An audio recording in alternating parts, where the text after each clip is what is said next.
this video, makikita nyo akong magbalat, maghiwa ulit at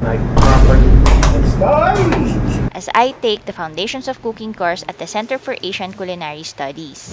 Second day namin sa school. And I hope makuha ko na yung uniform ko. I'm so excited. So ayun na nga, may uniform na ako. So I guess it's really official. Student na ako talaga ng CACS. Kung mapapansin nyo, short sleeve lang yung uniform kasi pang beginner lang yung course. Pag advanced course kasi, long sleeve na yung uniform nila. Much to learn you still have. Okay. Looking forward ako today kasi magki-kitchen na kami. But first, lecture muna. Conversion. Bakit may math? Pero buti na lang, hindi naman pinapamemorize sa amin yung conversion ng units. Kasi mangangamote talaga ako pag ganoon.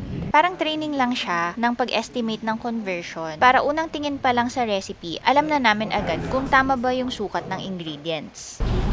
Order! Lunch time! Yeah, mga lunch mates for today. Macdo girls.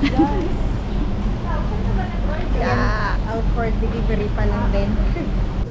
After lunch, start na ng practical skills at nabinyagan na ang knife sets namin. Itong knife set pala, included na siya pag nag-enroll ka dun sa course. Sa totoo lang, di ako sanay gumamit ng malalaking kutsilyo. Maliliit lang kasi yung kutsilyo namin sa bahay. Kaya yung ganito kalaki, parang...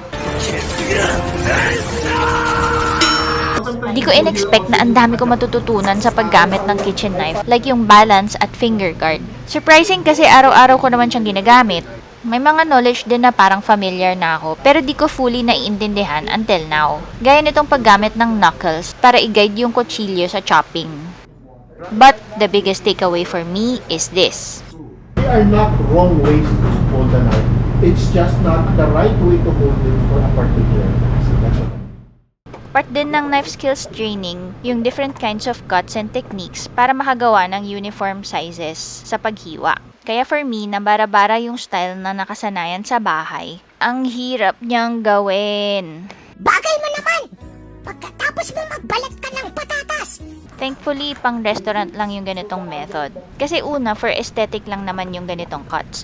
And yung mga trimmings ng veggies, mapupunta sa vegetable stock para hindi sayang. Pero habang naghihiwa ako nitong talong, muntik na akong madisgrasya. you get used to holding the knife properly. Next time! Diyan mo na mo yung pababa yun. Next time. Hinabol ko kasi yung gumulong na peraso habang may hawak na kutsilyo, na delikado nga naman. Pag ganito talaga, dapat Let it go. Let it go.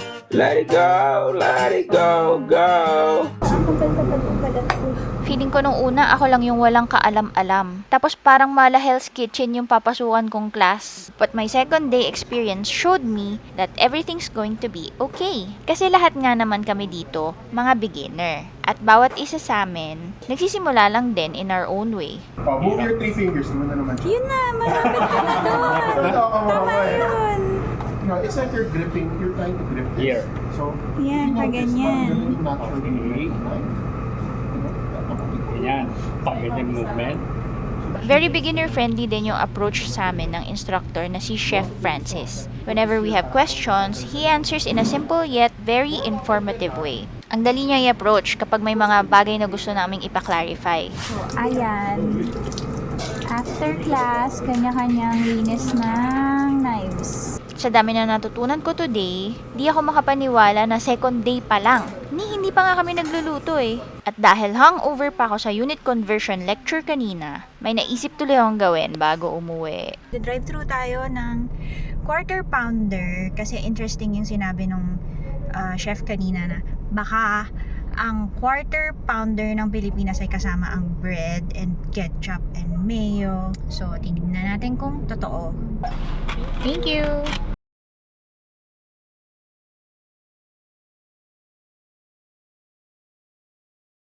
Kape lang 84 grams.